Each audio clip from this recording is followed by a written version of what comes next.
The first items I will discuss are the 5 points of performance. The first point of performance is proper exit. Check body position and count. Jumpers hit it. Upon exiting the aircraft, snap into a good tight body position. Keep your eyes open, chin on your chest, elbows tight into your sides, hands on the end of the reserve with your fingers spread. Bend forward at the waist, keeping your feet and knees together, knees locked to the rear, and count to 6,000.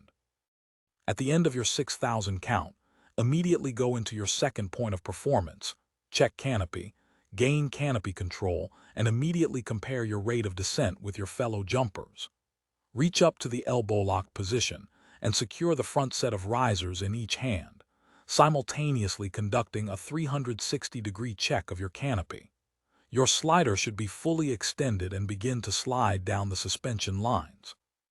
Move immediately into comparing your rate of descent with your fellow jumpers. If you are falling faster than your fellow jumpers or you cannot compare your rate of descent, activate your reserve parachute using the pull-drop method. If during your second point of performance, you find that you have twists and you are not falling faster than fellow jumpers, reach up and grasp a set of risers in each hand, thumbs down, knuckles to the rear. Pull the risers apart and begin a vigorous bicycling motion. When the last twist comes out, immediately check canopy and gain canopy control. Your third point of performance is: keep a sharp lookout at all times and constantly compare your rate of descent. Remember the 3 rules of the air and repeat them after me. Always look before you slip.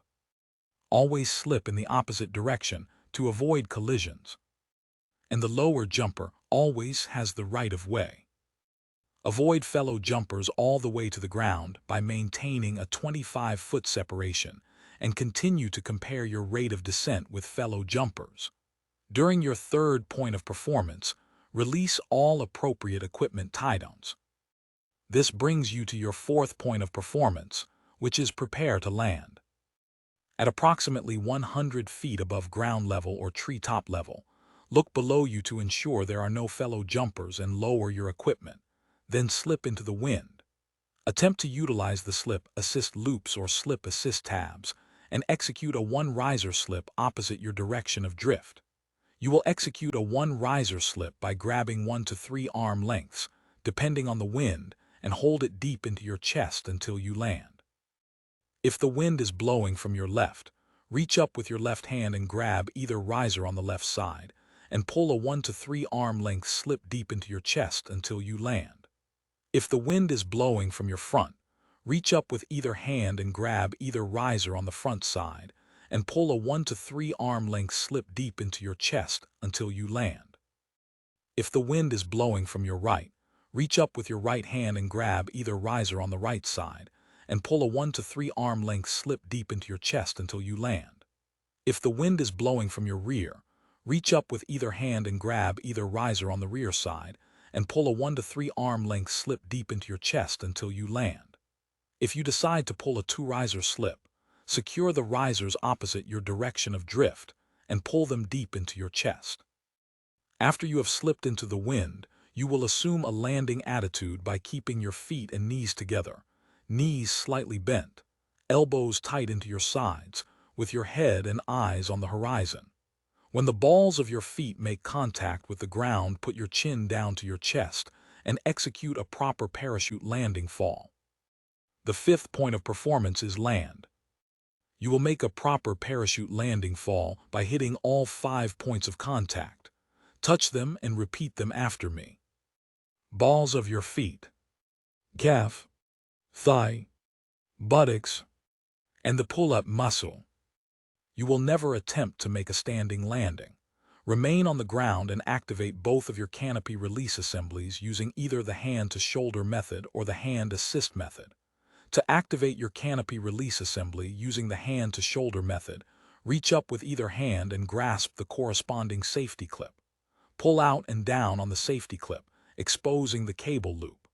Insert the thumb from bottom to top through the cable loop. Turn your head in the opposite direction and pull out and down on the cable loop.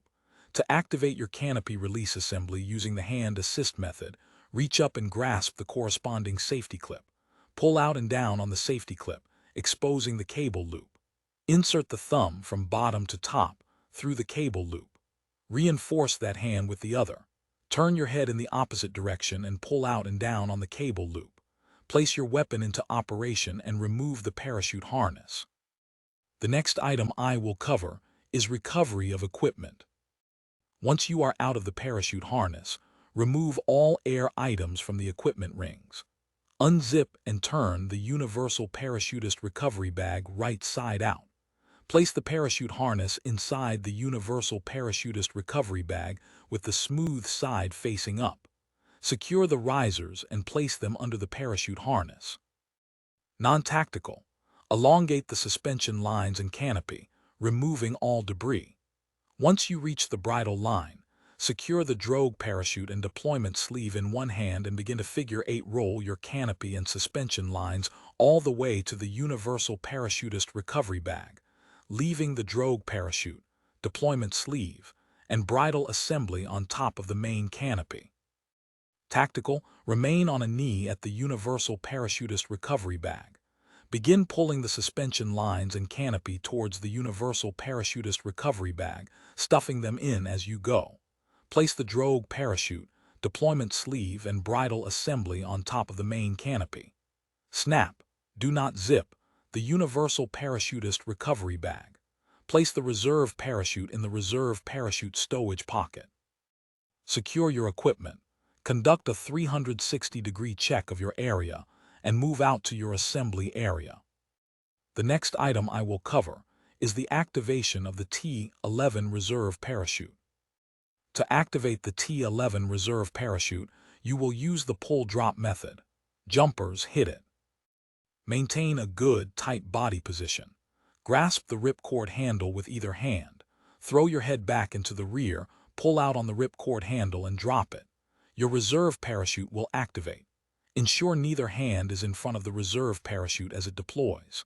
After you activate your T-11 reserve parachute, secure the reserve risers. At approximately 200 feet above ground level, slip into the wind and prepare to land. The next item I will cover is towed jumper procedures. Jumpers hit it. If you become a towed jumper and are being towed by your universal static line modified and are unconscious, you will be retrieved back inside the aircraft. If you are conscious, maintain a good tight body position with both hands covering your ripcord handle, and an attempt will be made to retrieve you inside the aircraft. As you near the paratroop door, do not reach for us. Continue to protect your ripcord handle. If you cannot be retrieved, your universal static line modified will be cut. Once you feel yourself falling free from the aircraft, count to 6,000 and activate your reserve parachute using the pull-drop method. If you are being towed by your equipment, regardless of whether you are conscious or unconscious, that item of equipment will be cut or jogged free, and your main canopy will deploy. The next item I will cover is malfunctions. Remember to continue to check your canopy for any damage or irregularities, and compare your rate of descent throughout your entire jump. If at any time you cannot compare your rate of descent, or you are falling faster than your fellow jumpers, immediately activate your reserve parachute using the pull-drop method. The next item I will cover is collisions and entanglements. Jumpers hit it. Check canopy, gain canopy control, and immediately compare your rate of descent with your fellow jumpers. If you see another jumper approaching, immediately look and then slip away.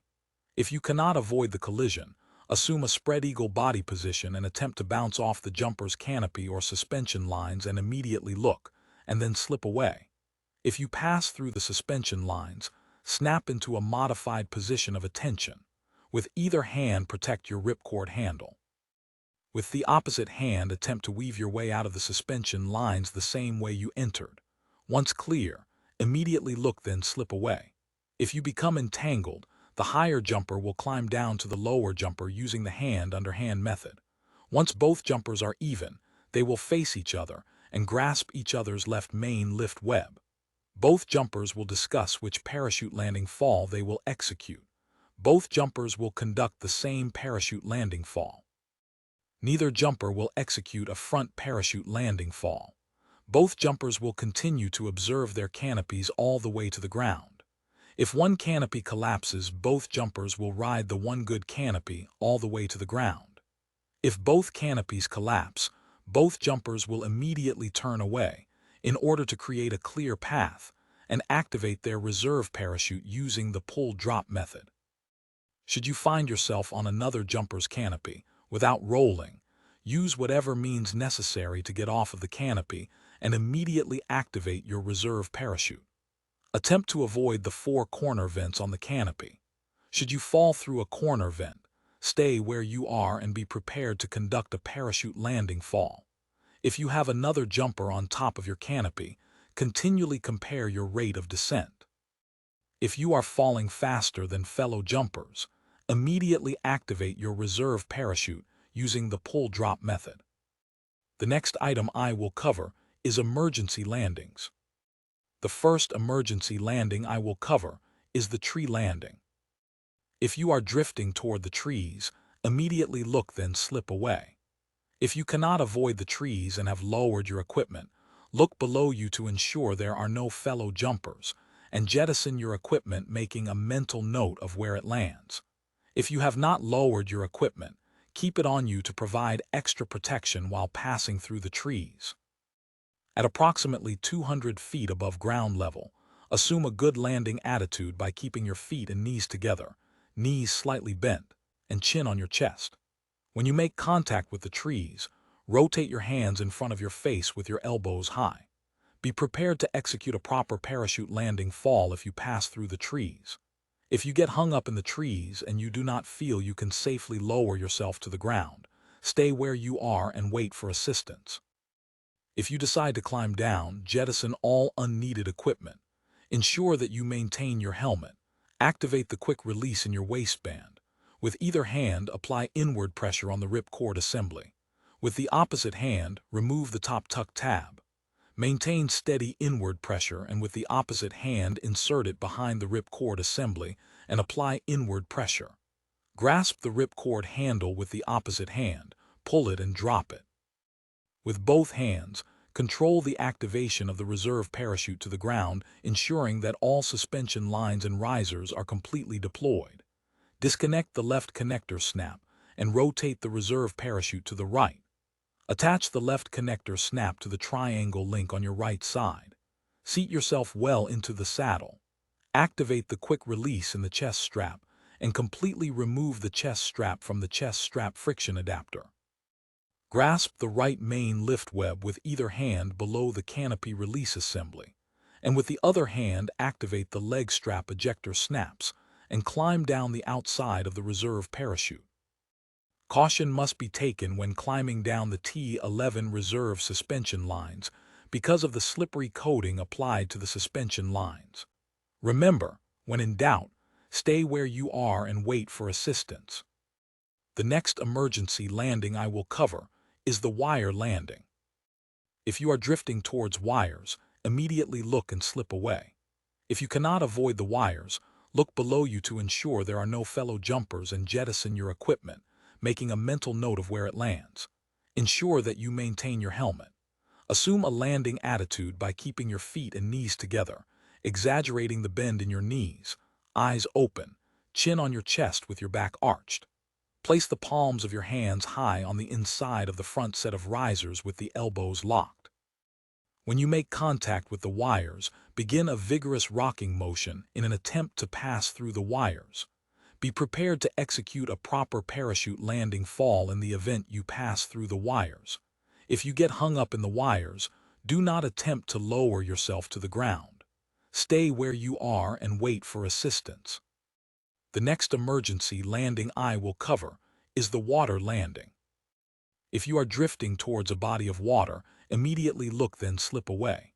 If you cannot avoid the water, look below you to ensure there are no fellow jumpers. Lower and jettison your equipment, making a mental note of where it lands.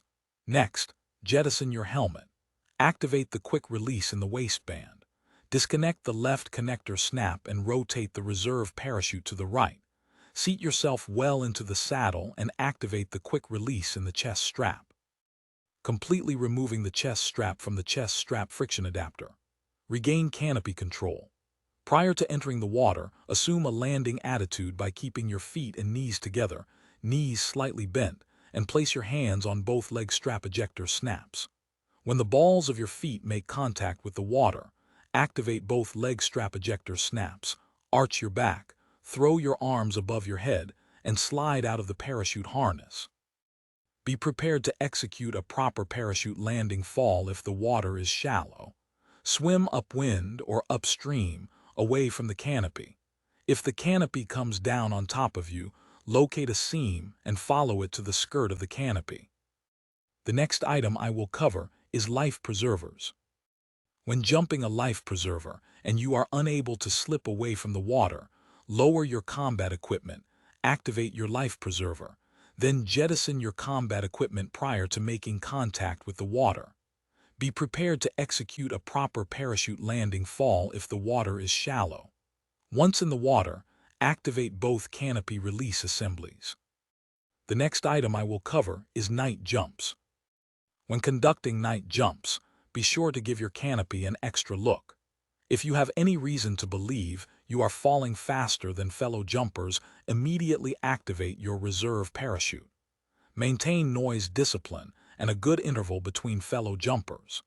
Be prepared to conduct a parachute landing fall because you will hit the ground approximately 5 to 10 seconds before you think you will. The next item I will cover is Instrument Meteorological Conditions, IMC. When jumping under IMC, do not lower your equipment until you have passed through the clouds. Do not slip unless you need to avoid a collision. If you have any type of malfunction or any reason to believe you are falling faster than fellow jumpers, immediately activate your reserve parachute using the pull-drop method because you cannot compare your rate of descent with fellow jumpers. Ensure you recheck your canopy once you pass through the clouds. The final item I will cover is parachute landing falls.